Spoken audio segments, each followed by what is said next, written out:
특별한 아이의 아름다운 선물 채널에 오신 것을 환영하고요.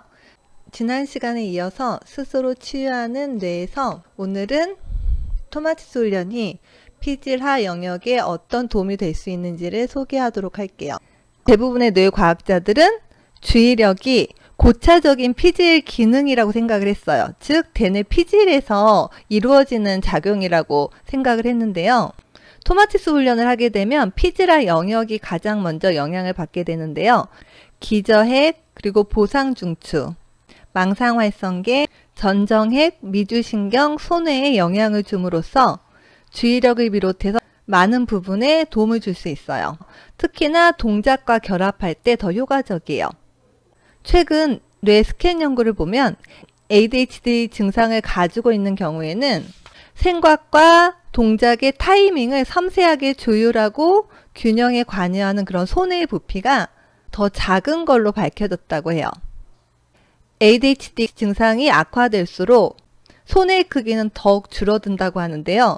또 신기한 거는 증상이 사라지는 만큼 손해가 커지는 것을 발견했다고 하고요. 이렇게 손해에 문제가 생기게 되면 차례를 기다리는 게 어렵거나 말을 불쑥 내뱉는 것처럼 행동의 타이밍을 조절하는 게 어려울 수 있어요. 그래서 손해에 대해서 좀 더 알아보면 손해는 동작과 생각을 섬세하게 조율하는 역할을 하거든요. 박문호 박사님이 쓴 뇌 생각의 출현에 보면 손해 부위별로 3가지 역할을 얘기하고 있어요. 대뇌 전두엽과 비슷하게 운동계획에도 관련이 있고요. 운동 실행, 그리고 균형을 잡는 역할도 하게 되는데요. 실행하기 위해서는 일단 기본적으로 균형이 잡혀야 돼요. 이 균형을 맞춰주는 곳이 손해에서도 전정손해라고 하는데요.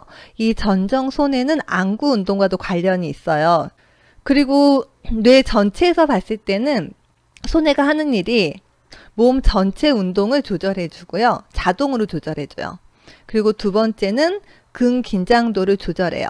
그 다음에 평형 감각을 만들어내는데요.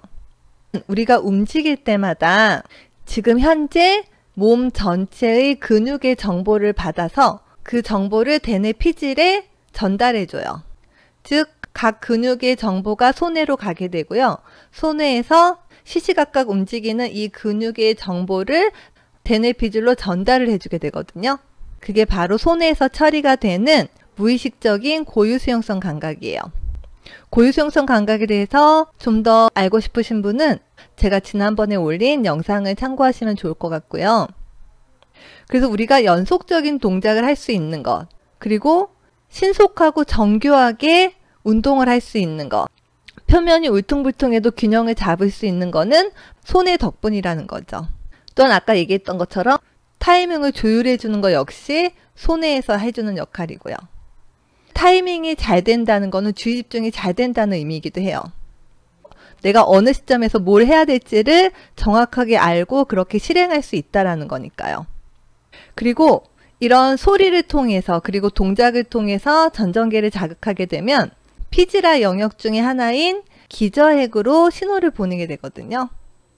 기저핵은 일반적으로 알려진 건 움직임의 통제에 관여하는 역할이거든요. 이 책에서는 기저핵에 대해서 이렇게 설명하고 있어요.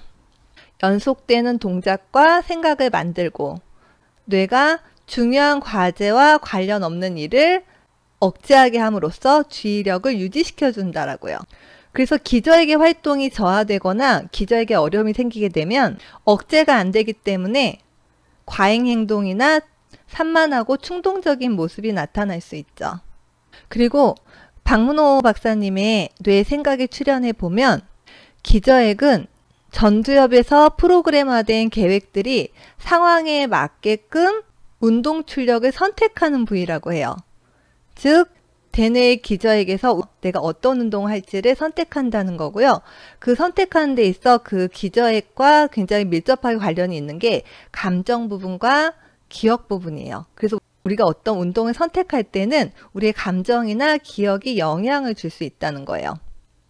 보상중추에 대해서도 설명을 하고 있는데요. 보상중추라고 하면 도파민이랑 관련이 있어요. 쾌락중추라고도 얘기를 하는데요. 복측 피계 영역이라는 곳에서 도파민이 생성이 돼요. 그리고 기저핵과 굉장히 관련이 있는 중격의지핵은 측좌핵이라고도 하는데요. 도파민을 분비해서 쾌락을 느끼게 하는 부위예요. 기저핵에서 여러 가지 일을 하지만 그 중에 하나가 내가 하고 있는 중요한 일과 관련 없는 거에 대해서 억제시키고 하고 있는 거에 대한 주의력을 유지시킨다는 거죠. 그리고 토마티스 훈련이 이런 부분에 도움을 줄 수 있다는 거고요. 그리고 토마티스 훈련은 미주신경에도 영향을 주게 돼요. 미주신경은 10차 뇌신경이라고도 하는데요. 사실은 이게 단일한 하나의 신경이 아니라 감각신경과 운동신경 양방향으로 피드백이 오가는 복합신경이에요. 그리고 미주라는 뜻 자체가 방황하다라는 뜻이거든요. 뇌관과 귀 그리고 온 장기를 다 돌아다니는 신경이거든요. 토마티스 훈련은 귀 속 통로와 고막에 맞닿아 있는 미주신경을 자극하게 돼요. 부교감 신경을 활성화시키는 역할을 해요. 굉장히 편안하게 이완시키는 그런 역할을 하고요. 이 책에서도 똑똑한 미주신경이라고 해서 미주신경은 면밀하게 주의 집중을 하고 소통하고 학습을 준비하게 해주고 적절한 소리치료, 즉 토마티스 훈련을 통해서 미주신경을 자극하면 차분하고 초점이 잡힌 상태가 될 수 있다고 얘기를 하고 있고요. 뇌기반 상담심리학의 이론과 실제 이 책에도 미주신경에 대한 이야기가 자세히 써 있는데요. 미주신경이 어떻게 통과하냐에 따라서 감정이나 동작, 소통에 관여하기도 하고 항상성 조절을 해주기도 하고 호흡이나 소화를 조절하기도 하고요. 굉장히 많은 역할을 하고요.